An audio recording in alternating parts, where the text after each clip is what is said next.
Hello student आज हम discuss करेंगे एक्सरसाइज 8.1 का क्वेश्चन नंबर 8। लास्ट वीडियो में हमने क्वेश्चन नंबर 7 तक डिस्कस किया था, तो आज हम डिस्कस करेंगे क्वेश्चन नंबर 8 को।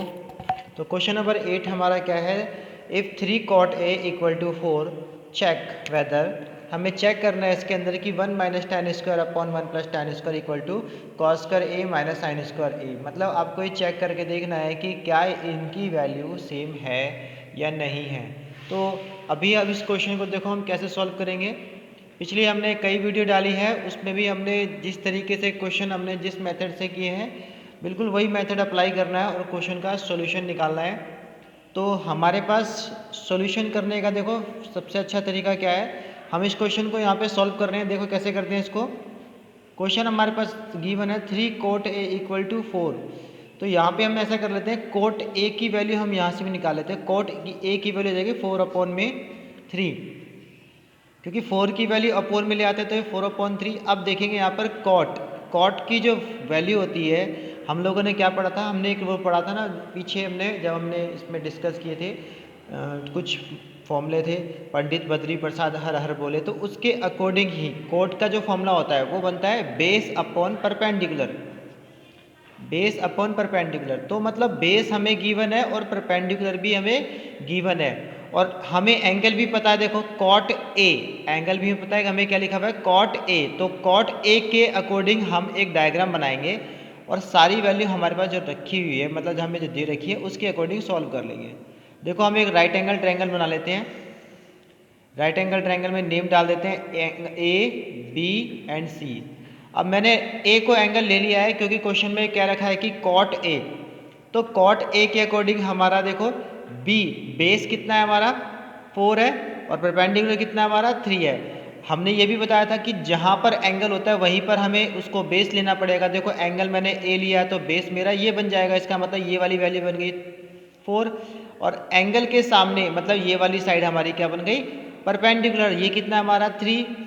और एक चीज़ मैंने और भी बताई थी कि 90 डिग्री जहाँ बनाते हैं उसके सामने एक साइड होती है जिसको बोलते हैं हाइपोटेनस। हाइपोटेनस हमारी कितनी है, AC है, जो कि हमें निकालनी है, पता नहीं है। तो हाइपोटेनस निकाल लेते हैं और इस क्वेश्चन को सॉल्व करते हैं। तो हाइपोटेनस निकालने का फॉर्मूला भी आपको बताया था मैंने, H square equal to P square plus B square. इस फॉर्मूले को लगाकर हम लोग हाइपोटेनस की वैल्यू निकाल लेते हैं, मतलब ए से लेके सी तक की वैल्यू निकाल लेंगे। तो हाइपोटेनस मतलब ए सी का स्क्वायर, पी फॉर परपेंडिकुलर जो कि हमने कहा है परपेंडिकुलर यहाँ पर 3 है तो 3 का स्क्वायर, बी फॉर बेस जो कि हमने किसको कहा है बेस, यहाँ पर 4 को, 4 का स्क्वायर बन जाएगा। तो ए सी का स्क्वायर जो आंसर आएगा हमारा 9 प्लस 16, हमारा आंसर कितना आ जाएगा। देखो इसके अंदर सॉल्व कर लेते हैं, यहाँ पर ए सी का आंसर आ जाएगा हमारा, तो ए सी का आंसर हमारा बन जाएगा इसमें 5 सेंटीमीटर। तो इस तरीके से आप क्या करेंगे, इस ट्रायंगल में पहले इस ट्रायंगल की थर्ड साइड जिसको हमने हाइपोटेनस का है उसको निकाल लेंगे। तो ए सी हमने कितना निकाल लिया, 5 सेंटीमीटर हमने निकाल लिया। तो देखो ट्रायंगल में यहाँ पर रख देता हूँ कि हमने हाइपोटेनस निकाल लिया 5 सेंटीमीटर, ये भी सेंटीमीटर लिख देता हूँ मैं। वैसे क्वेश्चन में कहीं मेंशन नहीं है तो आप लिखने की ज़रूरत नहीं है, आप भी सेंटीमीटर वगैरह लगाओ मत।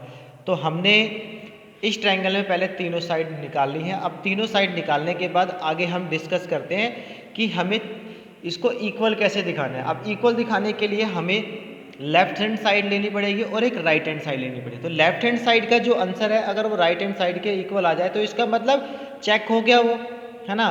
तो चलिए स्टार्ट करते हैं लेफ्ट हैंड साइड और राइट हैंड साइड की वैल्यू को लेकर। तो यहाँ से मैं थोड़ा सा रफ कर देता हूँ ताकि हमारे को आगे करने में दिक्कत नहीं आएगी। तो मैं सॉल्व करता हूँ ज़रा क्वेश्चन को, मैं यहाँ पे लिख भी लेता हूँ। यहाँ पर मैंने थोड़ा सॉल्व कर ली, रफ कर दिया है। मैं यहाँ पे आपको बता देता हूँ कि जो हमने पीछे अभी हमने निकाला था और हमने कहा भी था कि बेस की वैल्यू, जो बेस था हमारा कितना था 4 था, परपेंडिकुलर की वैल्यू हमने 3 बता रखी है और हाइपोटेनस की वैल्यू हमने अभी निकाली थी जो कि 5 है। अब इसके अकॉर्डिंग हम क्वेश्चन को सॉल्व करते हैं। लेफ्ट हैंड साइड लेते हैं, देखो यहाँ पर। तो लेफ्ट हैंड साइड हमारा जो है उसमें देखेंगे 1 माइनस, देखो 1 माइनस टेन स्क्वायर ए। अब टेन का फॉर्मूला हमने पीछे पढ़ा है क्या था, P अपॉन में B। टेन का फॉर्मूला हमने क्या पढ़ा है, भाई हमने पीछे tan का फॉर्मूला पढ़ा तो है, tan का फॉर्मूला होता है P अपॉन में B, मतलब परपेंडिकुलर अपॉन में बेस। अब देखो P की वैल्यू कितनी है 3 है और B की वैल्यू कितनी है 4 है, तो मतलब 3 अपॉन में 4 स्क्वायर डाल देंगे क्योंकि tan पे स्क्वायर है। तो यहाँ पर नीचे भी सेम वही 1 प्लस दोबारा से tan आ गया, तो tan का भी हमने अभी लिखा ही है। सॉल्व करना है, देखो सॉल्व कर लेते हैं इसको।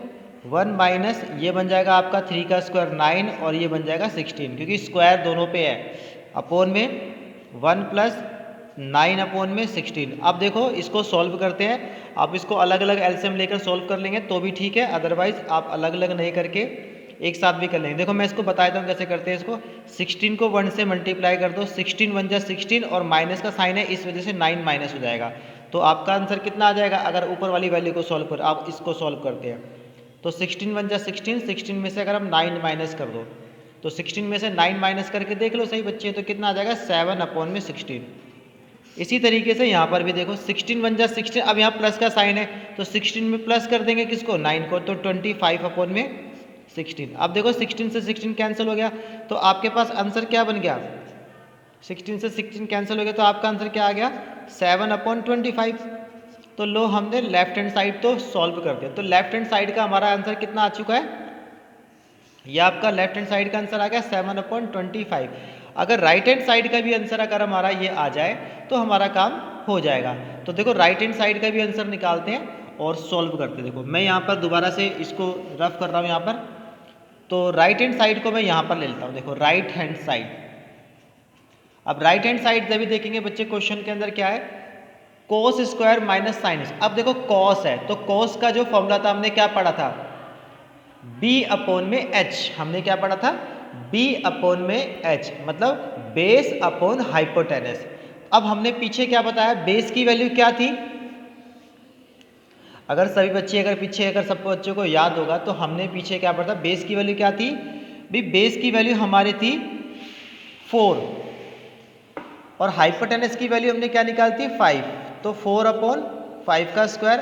अब ऐसे अगर हम साइन का फॉर्मूला लगाते हैं तो साइन के लिए अकॉर्डिंग हम, तो साइन का जो फॉर्मूला होता है, साइन का फॉर्मूला क्या होता है, सभी बच्चों को याद भी होगा पता भी होगा, क्या होता है P अपॉन में H। तो P की वैल्यू हमने अभी पीछे बताई थी, P की वैल्यू 3 थी और H की वैल्यू 5 है, स्क्वायर कर दो तो मतलब यहाँ पर आपका बन जाएगा इसका 16 अपॉन 25 और यहाँ बन जाएगा 9 अपॉन 25। अब सिंपल 25 एलसीएम आ जाएगा तो 16 माइनस 9, तो मतलब 7 अपॉन में 25। तो आपका सेकंड आंसर भी देखो यही आया। तो देखो अभी मैंने क्या किया था, यहाँ पर लेफ्ट हैंड साइड का आंसर आपको दिखाया था तो भी 7 अपॉन 25 आया, राइट हैंड साइड का आंसर मैंने निकाला तो भी हमारा आंसर कितना है 7 अपॉन में 25 आया। तो अब इसका मतलब क्या, लेफ्ट हैंड साइड और राइट हैंड साइड हमारा इक्वल आ गया, तो ये हमारा प्रूफ यहाँ से ऐसे हो गया है। ठीक है, तो प्रूफ करना है तो मतलब अगर आपको चेक करना है तो क्वेश्चन में आप ऐसे लिखेंगे left hand side right hand side दोनों इक्वल आने चाहिए। ओके, इसको